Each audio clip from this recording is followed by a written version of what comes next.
This is Carrie with Orkney Farms, and today we are going to show you the rest of the fencing. It's pretty cold, and it's early in the morning, so some of our lighting might be slightly off.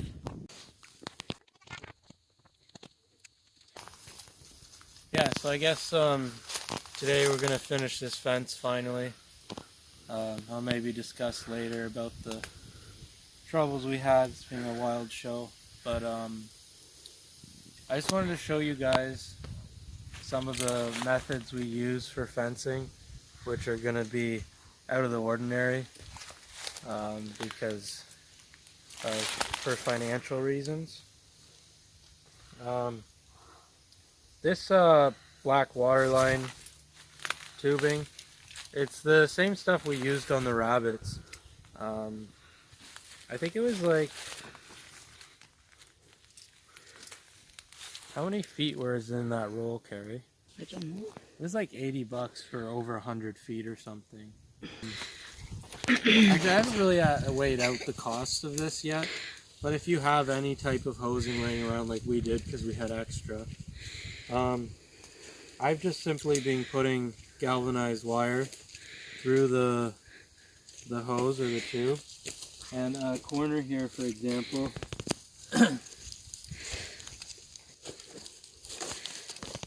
you can wrap that around there.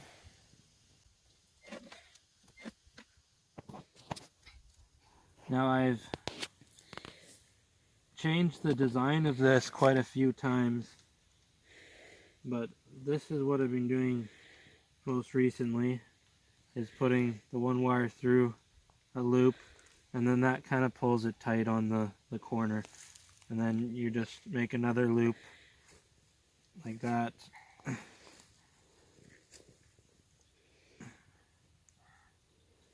Like I said, I'd have to add up the cost, but those corner tensioner insulators, I think they're like $10 for a bag of 4 or 5. I'm not sure if this is the cheaper way to go, but it's definitely, if you have something laying around. I wouldn't recommend garden hose, maybe milk house lines, milker lines, more heavier duty hoses, anything. I'll show you along the way different things I've done with stuff like that to save on cost. So that's that corner done. I had a step-in post there. I get in a rush sometimes, so I use step-in posts, and I just had it tied with a piece of baler twine at the corner, but we'll show you down at the other end here. I need some step-in posts. So we're just going to start from the beginning of the new fence, which is this area here is actually going around somewhere we already grazed, but we redirected the fence, and that's where we're starting here again. These are the corners I was telling you about. Unlike that post, this is just a tree. It didn't cost anything, it was already here. Well, it cost a few cents in fuel, I guess, to trim her up. The wire goes this way, down through the bush here. You can see that we have multiple different types of insulators going along the trees.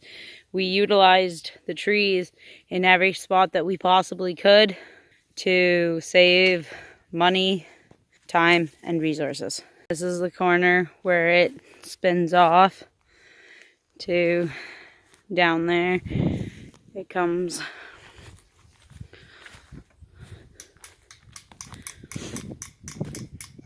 along these trees. These are yet another type of insulator we had.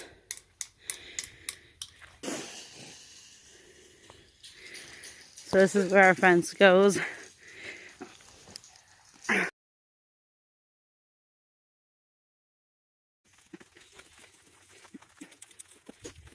Here's another tree that turns the corner. Yeah, so I just wanted to show you guys these insulators. I think these are made by ACO. We had to order them through a hardware store that doesn't keep them in stock, but fairly inexpensive for insulators, probably around the lower cost of a bag of insulators. When I found these, I chose to order them because we lost a lot of insulators when we moved not being able to get them out of posts and trees that had to stay, obviously. But these ones here, I was thinking if we did need to move them, and we have moved them recently just because of mistakes that we made, but they're just a screw-in insulator. So we figured this way, screw them back in, take them out of this tree if we wanted to redirect this fence, and we're not losing insulators. Now, some of the other insulators we put on trees, we had to cut the nails out with a hacksaw, which is time consuming, and then that nail's not usable anymore. It wasn't so bad for the smaller insulators, but for the extra long insulators, those nails, we don't have them just laying around. We have to go to the hardware store and get that length, which is pretty costly. So that's the story on those new insulators. This is another corner post that we bring it down this direction. We've set up camp down there for our cranky little babies. Mike's going to tell you about this land shortly. Okay, so we just came out of the bush there, and the fence that we've put up here recently goes through this swamp area. On the diagonal here, where you can't see further than you can see, down through this swamp, there's a waterway that we're supposed to stay away from, considering to conservation. This piece here, though, that's somewhat open, eventually we want to have the livestock in here as well.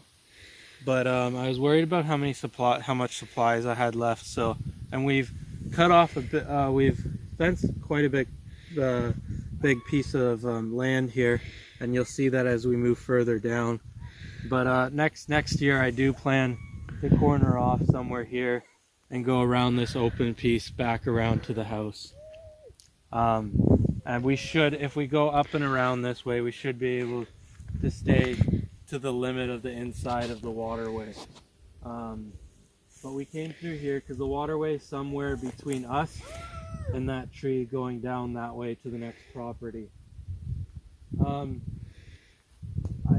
I know some people might think there's not much feed in here and why would you go through a swamp, but there's pockets of open land in between this swamp bush stuff, and unless we did a zigzag up on a triangle and back down, which would be a lot of waste of wire, I just decided to go straight through this swampy piece. We will probably in the spring limit this section of the land till it's drier in the summer, when other parts of the land may be lacking water. There'll be lots probably green down here. For now we're gonna let them go through here. It's gonna freeze up here soon anyways, and the ground's pretty solid. But as the cows clean up some of these shrubs and stomp some things down, and we clean things up in here, you'll see a lot more forage in here in the coming years. Yeah, so we come through here. I've put some T-posts up to help strengthen the fence, but we're still using step-in posts through here. I find the T-posts and the step-in posts, as long as you have strong corners, work just fine, especially if you don't own the land.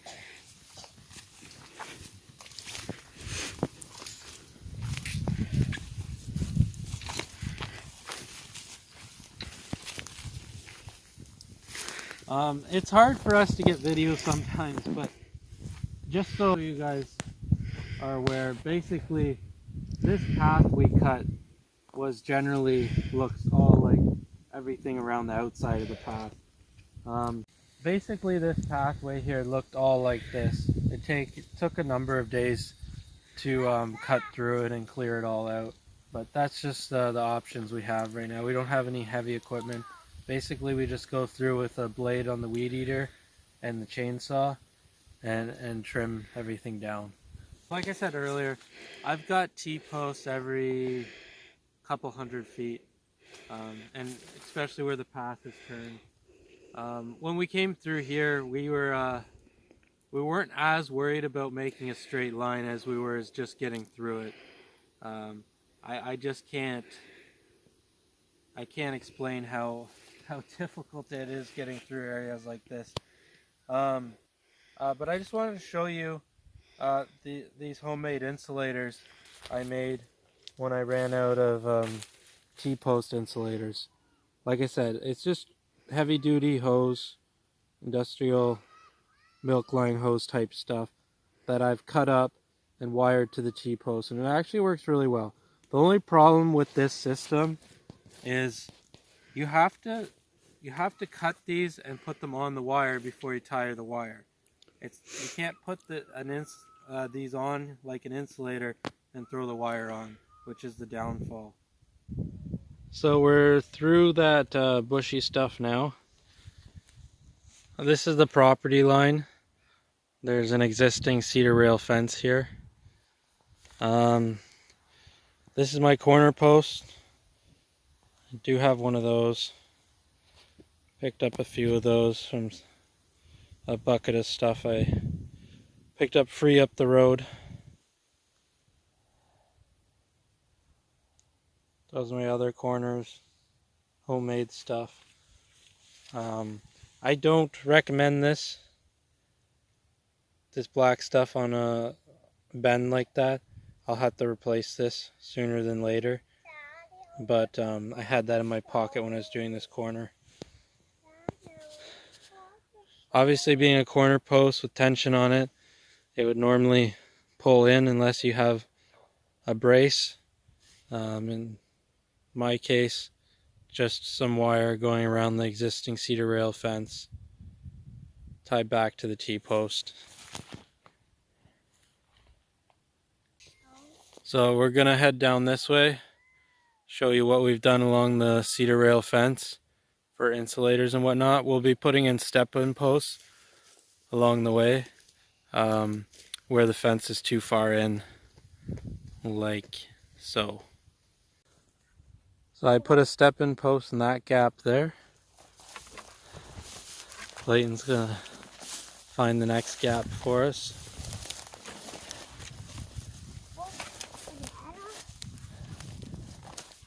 We up in a hill. Well, we're gonna talk about this here. This corner was a little bit weak, so I had these insulators on a tree where we changed the direction of the fence.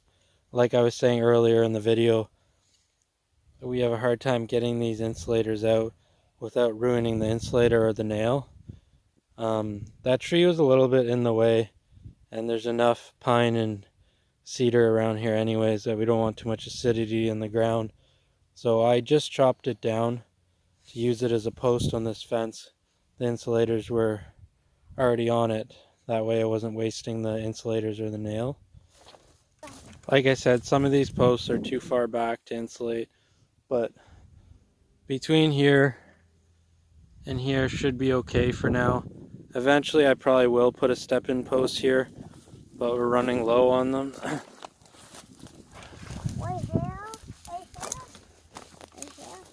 No, keep going, buddy. Soon. But I didn't know. Some of the more sturdy posts on this old fence, I've put our screw-in insulators on.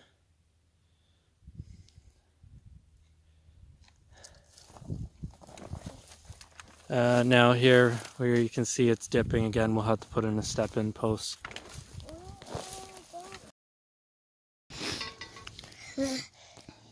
So the roadside fence is down here. So I'm gonna put some.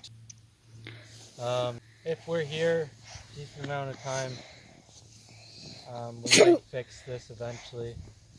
But it's gonna be a big job because it's all grown in. But I guess the spring might be the best time to do it before stuff starts growing. But for now, These T-posts and wires should keep the animals in.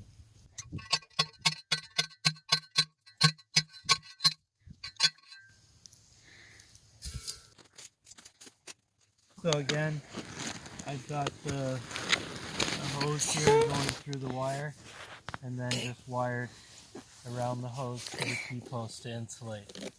Like I said, the downfall is you got to remember to put the hoses on when you're hooking up the wire. Miscellaneous auction boxes. Some of them, I think, were on some of the posts we acquired. We don't have more insulator, Like I said, you got to remember to put the pieces of hose on the wire. Here I had forgotten because I was going to do this all the way up these posts. But luckily I had these random mixed matched insulators. How about insulator we have? So the lighting still sucks. But we're done doing what we were doing with showing you guys the fencing, I guess. And now I'm gonna let the animals out. I've already moved the page wire.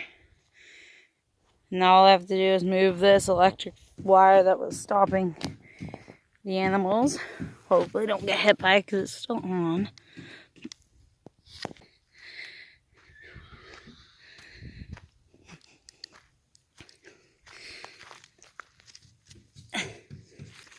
And before I even got this, Horns is on her way out. She's done being locked up. Ben's scratching. I don't know if you can see that. The sun's stopping it, I think.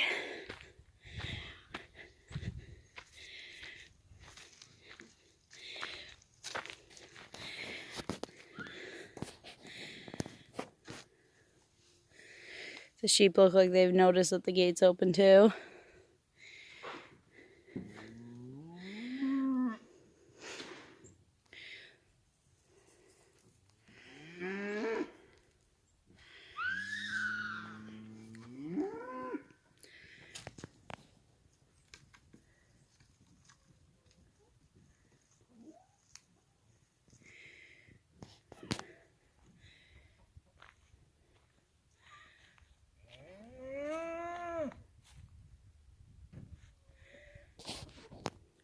Tinkerbell, Mama, and Calf are still in here.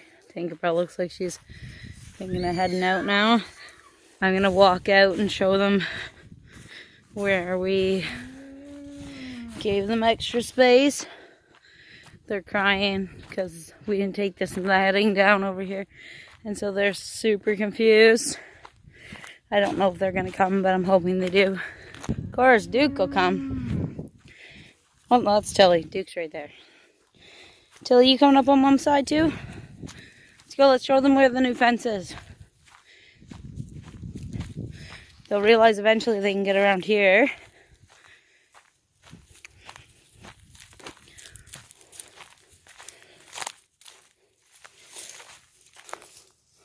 Horns is always already following. I don't know how. I don't know if she's going to come back into this area or not.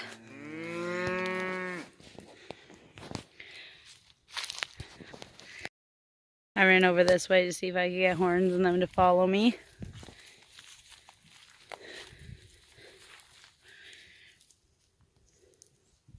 Horns!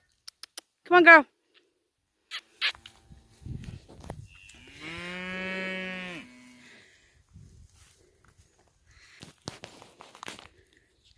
Horns, come on. Come on, Benjamin. Here comes Ben. Ben will probably come out this way unless he gets focused on the trees or something. There is a bit of growth here that they didn't have before, so they're like eager to get that. But I was kind of hoping they would move on to the new stuff that they've never grazed before. Come on, Ben. Ben.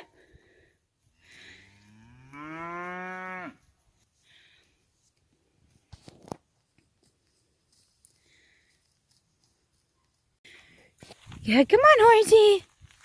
Come on, babe.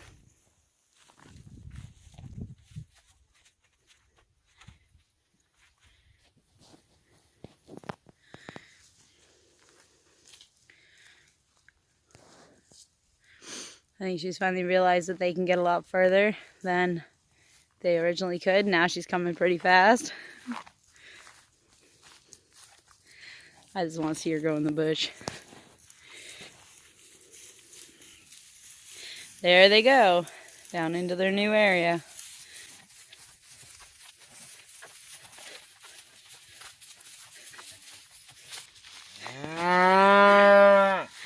Tinkerbell's right there, looking for them.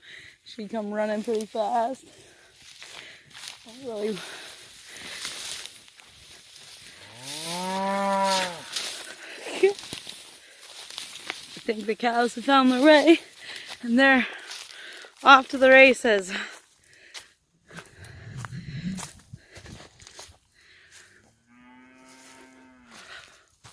Oh.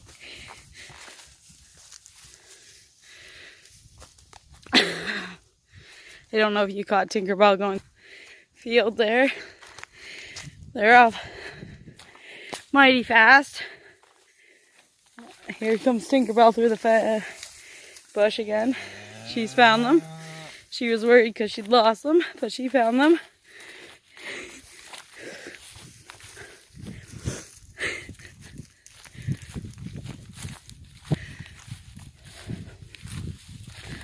Oh, they're being pretty intense. I'm gonna go see if I can catch up with them. So I couldn't catch Horns in the Bull. They went down to the Cedar Rail fence, and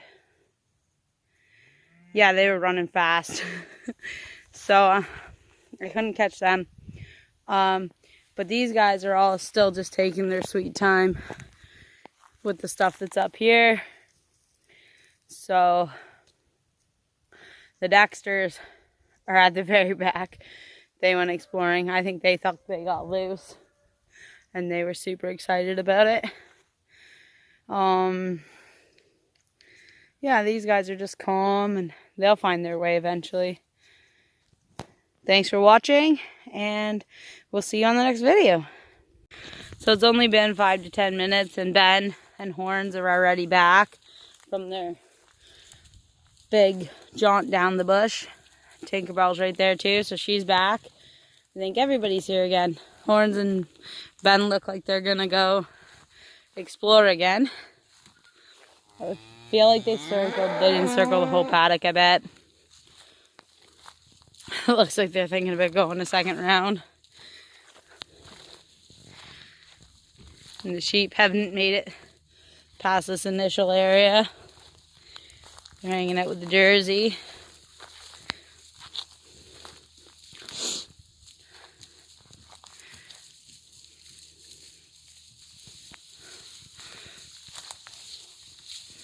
We'll pick it up through the brush, maybe. There they go. You can see them taking a second jaunt down the hill. Well, I guess they've decided to stop here for a snack, investigate the actual bushes now.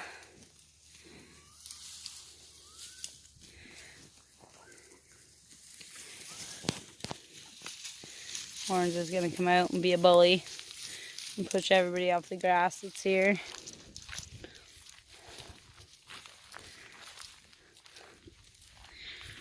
There's a close of a Tinkerbell back.